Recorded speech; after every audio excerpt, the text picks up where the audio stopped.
National Education Policy 2020 highlights schools and higher education to see major changes. Union Cabinet on Wednesday approved the National Education Policy 2020, paving way for transformational reforms in schools and higher educational sector in our country. The draft for NEP was prepared by a panel of judges which was led by the ISRO chief K. Kasturirangan. The main objective of this is to make India a global knowledge superpower. Now let's move on to the highlights of the policy. NCC wings are to be implemented in the secondary and the higher secondary schools, both in the tribal areas and in the city-dominated areas as well.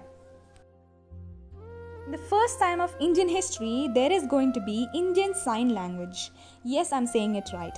NIOS will develop high-quality modules to teach Indian Sign Language and to teach other basic subjects using this language.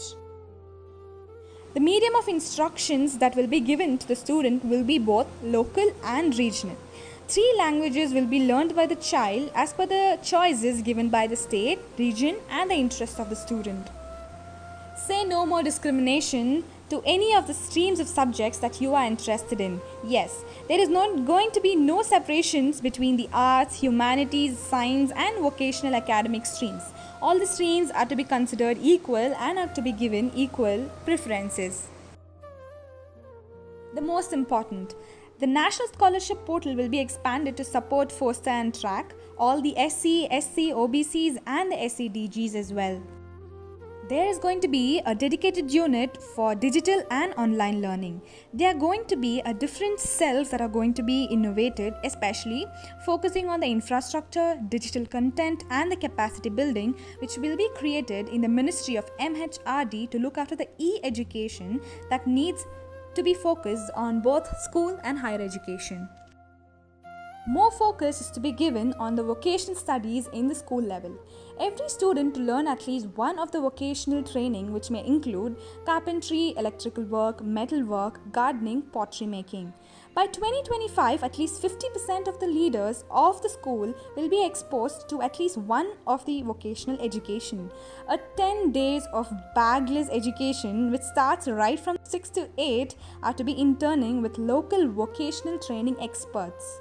The minimum qualification for teaching would be a 4-year integrated B.Ed degree, and stringent actions will be taken against teachers who would follow stand-alone educational institutions technique. There would be a common regulatory body for the entire higher educations, excluding the medicals and the legal education. Various laws with considerations to disabled children is being provided in this provision as well.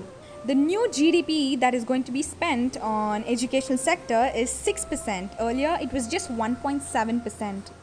The coming days are going to be bagless days.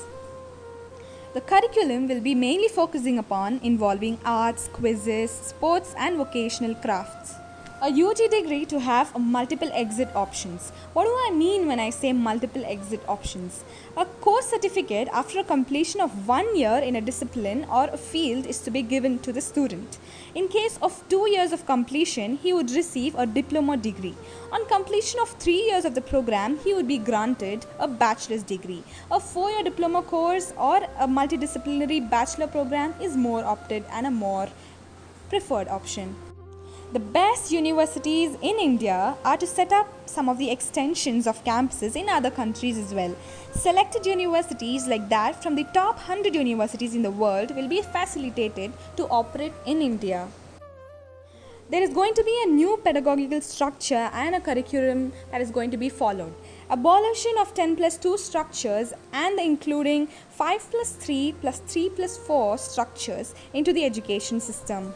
This would reduce the stress and importance given to board exams, and hence the exams will be conducted every twice a year. The coding languages are to be included right from the class 6th. Academic banks to store credits. Yes, we can digitally store the academic credits earned, which will be easy for accessing and continuing further education if a student drops out in a particular period of time.